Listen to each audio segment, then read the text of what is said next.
Church ಸ್ಟ್ರೀಟ್ನಲ್ಲೂ ಕೂಡ new ಇಯರ್ಗೆ ಭರದ ಸಿದ್ಧತೆ ನಡೀತಾ ಇದೆ. ಭಾರಿ ಭದ್ರತೆಗೆ ನಗರ ಪೊಲೀಸರು ಮುಂದಾಗಿದ್ದಾರೆ.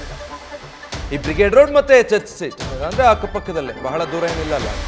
ಮಹಿಳೆಯರ ಸೇಫ್ಟಿಗೋಸ್ಕರ ಐಲ್ಯಾಂಡ್ ಅನ್ನ ನಿರ್ಮಾಣ ಮಾಡಿದ್ದಾರೆ. ಅಲ್ಲಿ ಆರೋಗ್ಯದಲ್ಲೇನಾದ್ರೂ ಏರುಪೇರಾದ್ರೆ ಸ್ಥಳದಲ್ಲೇ ಅಂಥವ್ರಿಗೆ ಟ್ರೀಟ್ಮೆಂಟ್ ಕೊಡೋದಕ್ಕೆ ಅಂತ. ಸೊ ಅಲ್ಲಿ ಬೆಡ್ಗಳನ್ನು ಹಾಕಿ ಯುವತಿಯರಿಗೆ ಟ್ರೀಟ್ಮೆಂಟ್ಗೆ ಅಂತ ವ್ಯವಸ್ಥೆ ಮಾಡ್ಕೊಂಡಿದ್ದಾರೆ. ಒಂದು ಐಲ್ಯಾಂಡ್ನಲ್ಲಿ 4 ಜನ ಮಹಿಳಾ ಸಿಬ್ಬಂದಿಯನ್ನು ಕೂಡ ನಿಯೋಜನೆ ಮಾಡಿದ್ದಾರೆ. ಇದು ಚರ್ಚ್ ಸ್ಟ್ರೀಟ್ನಲ್ಲಿ ಆಗಿರುವಂಥ ಸಿದ್ಧತೆಗಳು. MG ರೋಡ್, ಬ್ರಿಗೇಡ್ ರೋಡ್ ಮತ್ತೆ ಚರ್ಚ್ ಸ್ಟ್ರೀಟ್ ಅಕ್ಕಪಕ್ಕದಲ್ಲೇ ಬರೋದು. ಈ ಭಾಗದಲ್ಲೇ ಅತಿ ದೊಡ್ಡ ಸೆಲೆಬ್ರೇಷನ್ ಆಗೋದು. ಮತ್ತೆ ಏನಾದರೂ ಅಹಿತಕರ ಘಟನೆಗಳಾದರೂ ಈ ಭಾಗದಲ್ಲೇ. ಸೊ ಅಲ್ಲೇ ಹೆಚ್ಚಿನ ಸಿದ್ಧತೆಗಳಾಗಿದೆ. ಅಲ್ಲಿಂದ ಕೂಡ ಒಂದು ಪ್ರತ್ಯಕ್ಷ ವರದಿ ಕೊಟ್ಟಿದ್ದಾರೆ ಅಂಕಿತಾ. ಅಲ್ಲಿನ ಸಿದ್ಧತೆಗಳು ಹೇಗಿದೆ ನೋಡೋಣ. ಹೊಸ ವರ್ಷಾಚರಣೆಗೆ ಇನ್ನೇನು ಕೆಲವೇ ಗಂಟೆಗಳು ಬಾಕಿ ಇದೆ. ಬೆಂಗಳೂರಿನ ಚರ್ಚ್ ಸ್ಟ್ರೀಟ್ ರಸ್ತೆಯಲ್ಲಿ ಈಗಾಗಲೇ ಪೊಲೀಸರು ಬೇಕಾದಂತಹ ಎಲ್ಲ ವ್ಯವಸ್ಥೆಗಳನ್ನ ಮಾಡಿಕೊಂಡಿದ್ದಾರೆ. ಚರ್ಚ್ ಸ್ಟ್ರೀಟ್ಗೆ ಎಂಟ್ರಿ ಆಗುವಂತಹ ಭಾಗದಲ್ಲಿ ಈ ರೀತಿಯ ಒಂದು ಐಲ್ಯಾಂಡ್ ಅನ್ನ ನಿರ್ಮಾಣ ಮಾಡಿರುವಂತದ್ದು. ಅಂದ್ರೆ ಪಾರ್ಟಿ ಮಾಡುವಂತಹ ಸಂದರ್ಭದಲ್ಲಿ ಏನಾದ್ರೂ ಸಮಸ್ಯೆ ಆದ್ರೆ, ಅದರಲ್ಲೂ ಕೂಡ ಯುವತಿಯರಿಗೆ ಏನಾದ್ರೂ ಪ್ರಾಬ್ಲಮ್ ಆದ್ರೆ ಅವರನ್ನ ಇಲ್ಲಿ ಇರಿಸಿಕೊಂಡು ಅವರಿಗೆ ಬೇಕಾದಂತಹ ವ್ಯವಸ್ಥೆಯನ್ನ ಮಾಡಿಕೊಡ್ತಾರೆ ಮಹಿಳಾ ಪೊಲೀಸ್ ಸಿಬ್ಬಂದಿಗಳು. ಸದ್ಯಕ್ಕೆ ಒಳಭಾಗದಲ್ಲಿ ಯಾವ ರೀತಿಯಾಗಿದೆ ಅಂತ ಹೇಳಿ ನೀವು ನೋಡ್ತಾ ಇರ್ಬೋದು. ಒಂದು ಬೆಡ್ ಮಾದರಿಯಲ್ಲಿ, ಅಂದ್ರೆ ಅವ್ರಿಗೇನಾದ್ರೂ ಸುಸ್ತಾಯಿತು ಅಥವಾ ಆರೋಗ್ಯದಲ್ಲಿ ಏನಾದ್ರೂ ಏರುಪೇರಾಯಿತು ಅಂತಂದ್ರೆ ತಕ್ಷಣ ಅವರನ್ನ ಇಲ್ಲಿ ಕರ್ಕೊಂಡು ಬಂದು ಅವರನ್ನ ಇಲ್ಲಿ ಮಲಗಿಸಿ ಅವ್ರಿಗೆ ಬೇಕಾದಂತಹ ಟ್ರೀಟ್ಮೆಂಟ್ ಆಗಿರ್ಬೋದು ಅಥವಾ ವ್ಯವಸ್ಥೆಗಳಾಗಿರ್ಬೋದು ಅವೆಲ್ಲವನ್ನ ಕೂಡ ಪೊಲೀಸರು ಮಾಡಿಕೊಡ್ತಾರೆ. ಈ ಒಂದು ಐಲ್ಯಾಂಡ್ ಏನಿದೆ ಇದಕ್ಕೆ ಮಹಿಳಾ ಸಿಬ್ಬಂದಿಯನ್ನೇ ನಿಯೋಜನೆ ಮಾಡಲಾಗುತ್ತೆ.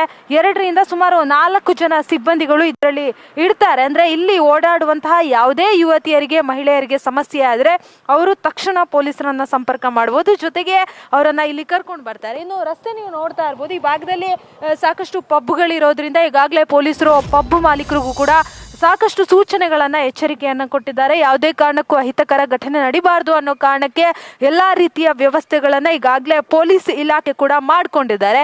ಇವತ್ತು ಈ ಜಾಗಕ್ಕೆ ಬರುವವರು ಕೂಡ ಬಹಳ ಜಾಗೃತೆಯಿಂದ ಬಂದು ಹೋಗ್ಬೇಕು. ಜೊತೆಗೆ ಸೆಲೆಬ್ರೇಷನ್ ಅನ್ನೋದೇನಿರುತ್ತೆ ಅದು ಕೂಡ ಯಾವುದೇ ರೀತಿಯಲ್ಲಿ ತೊಂದರೆ ಆಗದಂತೆ ನಡೆದು ಹೋಗ್ಬೇಕು ಅನ್ನೋ ಕಾರಣಕ್ಕೆ ಎಲ್ಲಾ ರೀತಿಯ ಸಿದ್ಧತೆಗಳನ್ನ ಪೊಲೀಸ್ ಇಲಾಖೆ ಮಾಡ್ಕೊಂಡಿದ್ದಾರೆ. ಅದರಲ್ಲೂ ಕೂಡ ಈ ಬಾರಿ ಯುವತಿಯರಿಗೆ, ಮಹಿಳೆಯರಿಗೆ ಯಾವುದೇ ಕಾರಣಕ್ಕೂ ತೊಂದರೆ ಆಗಬಾರದು ಅನ್ನೋ ಕಾರಣಕ್ಕೆ ಹೆಚ್ಚಿನ ಸಂಖ್ಯೆಯಲ್ಲಿ ಈ ಜಾಗದಲ್ಲಿ ಮಹಿಳಾ ಪೊಲೀಸ್ ಸಿಬ್ಬಂದಿಯನ್ನ ಕೂಡ ನಿಯೋಜನೆ ಮಾಡಿದ್ದಾರೆ. ಯಾರಿಗೇನೇ ಸಮಸ್ಯೆ ಆದರೂ ಕೂಡ ಅವರನ್ನ ಸಂಪರ್ಕ ಮಾಡ್ಬೋದು. ಜೊತೆಗೆ ಯಾರಿಗಾದ್ರೂ ಇಲ್ಲಿ ಸಮಸ್ಯೆಗಳಾಗಿ ಮನೆಗೆ ಹೋಗೋದಕ್ಕೆ ಆಗಿಲ್ಲ ಅಂತಂದ್ರೆ ಇಲ್ಲಿ ಈ ಒಂದು ಸಿಬ್ಬಂದಿಗಳನ್ನ ಸಂಪರ್ಕ ಮಾಡಿ ಅವರು ಒಂದು ಆಂಬ್ಯುಲೆನ್ಸ್ ಮೂಲಕ ಮನೆಗೆ ಕಳಿಸುವಂತಹ ಕೆಲಸವನ್ನ ಮಾಡ್ತಾರೆ. ಹಾಗಾಗಿ ಬೇಕಾದಂತಹ ಎಲ್ಲಾ ವ್ಯವಸ್ಥೆಗಳನ್ನ ಮಾಡ್ಕೊಂಡಿದ್ದಾರೆ. ಇನ್ನು ಈ ಜಾಗದಲ್ಲೂ ಕೂಡ ನೀವು ನೋಡ್ತಾ ಇರ್ಬೋದು ಯಾವ ರೀತಿಯಾಗಿ ನಿರ್ಮಾಣ ಮಾಡಿದ್ದಾರೆ ಅಂತ ಹೇಳಿ. ಇಲ್ಲಿ ಒಂದಷ್ಟು ಸಿದ್ಧತೆಗಳು ಇನ್ನು ಆಗ್ಬೇಕಾಗಿದೆ. ಚೇರ್ಗಳಾಗಿರ್ಬೋದು ಅಥವಾ ಬೇರೆ ಬೇರೆ ರೀತಿಯ ಸಿದ್ಧತೆಗಳನ್ನ ಮಾಡಿಕೊಂಡು ಬೇಕಾದಂತಹ ಎಲ್ಲಾ ವ್ಯವಸ್ಥೆಗಳನ್ನ ಅಧಿಕಾರಿಗಳು ಮಾಡ್ಕೊಂಡಿದ್ದಾರೆ. ಕ್ಯಾಮ್ರಾ ಪರ್ಸನ್ ಜಯಸೂರ್ಯ ಜೊತೆ ಅಂಕಿತಾ ರೈ, ನ್ಯೂಸ್ ಫಸ್ಟ್, ಬೆಂಗಳೂರು.